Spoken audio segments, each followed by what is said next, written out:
उत्तर प्रदेश में एक के बाद एक बड़े माफिया डॉन का अंत होता जा रहा है। अतीक अहमद, खान मुबारक, मुन्ना बजरंगी और मुख्तार अंसारी के खात्मे के साथ ही माफिया राज के बड़े मुखौटों का अंत हो चुका है।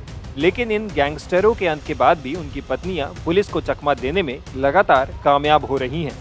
ऐसे में सवाल उठने लगे हैं कि गैंगस्टर पतियों की मौत के बाद उन लोगों को पनाह कौन दे रहा है।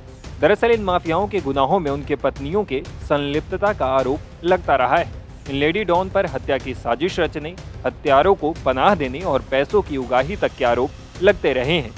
ये लेडी डॉन सीधे तौर पर भले ही किसी की हत्या में शामिल ना दिखते हो, लेकिन पर्दे के पीछे रहकर वो इन वारदातों में अपना प्रभाव दिखाती रही हैं। आइए इन लेडी डॉन के बारे में जानते हैं। 24 फरवरी 2023 को प्रयागराज के धूमनगंज इलाके में उमेश पाल और उनके 2 सरकारी गनरों की हत्या कर दी गई थी। पहले तो उन्हें ताबड़तोड़ गोलियों से भूना गया, फिर उन पर बम बरसाए गए। उमेश पाल दिवंगत विधायक राजू पाल के भाई और उनके हत्याकांड में मुख्य गवाह थे। इस वारदात में शामिल अतीक अहमद के बेटे असद और शूटर मोहम्मद गुलाम को पुलिस ने इनकाउंटर में मार गिराया था। पिछले साल प्रयागराज में ही अतीक अहमद और अशरफ को पुलिस कस्टडी में 3 लड़कों ने गोली मार दी थी। इस हत्याकांड में अतीक अहमद की पत्नी शाइस्ता परवीन भी शामिल थी। उस पर हत्याकांड की साजिश में शामिल होने, शूटरों को पनाह देने और इस वारदात के लिए फंडिंग करने का आरोप है। पुलिस इस मामले में उसकी तलाश कर रही है।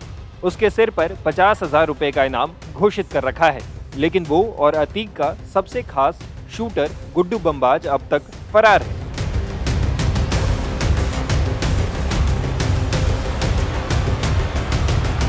अतीक अहमद के भाई अशरफ की पत्नी जैनब फातिमा पर भी उमेश पाल हत्याकांड की साजिश में शामिल होने का आरोप है।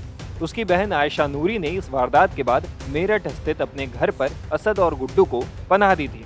इस खुलासे के बाद आयशा नूरी फरार हो गई थी। पुलिस ने जैनब फातिमा और आयशा नूरी पर भी 25-25 हजार रुपए का इनाम घोषित कर रखा है।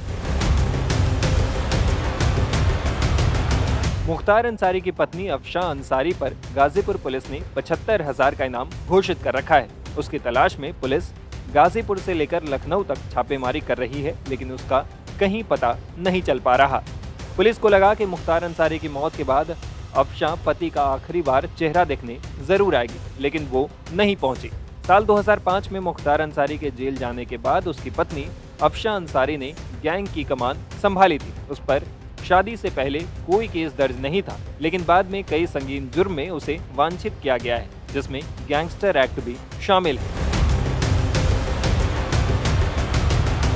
ऐसे ही नोएडा के गैंगस्टर रवि काना की महिला मित्र काजल झा की तलाश में भी पुलिस लंबे समय से जुटी है। नोएडा में रबर और स्क्रैप के अवैध धंधे का सबसे बड़ा माफिया रवि काना उर्फ रविंद्र नागर की गर्लफ्रेंड काजल झा को नोएडा पुलिस लंबे समय से ढूंढ रही है। काजल झा स्क्रैप माफिया रवि काना के कारोबार में उसका साथ देती है। वो माफिया की स्क्रैप कंपनी की डायरेक्टर थी। नोएडा पुलिस ने रवि की पत्नी समेत 16 गुर्गों के खिलाफ गैंगस्टर का केस दर्ज किया था। अब तक उसकी करीब 100 करोड़ की संपत्ति जब्त कर ली गई है।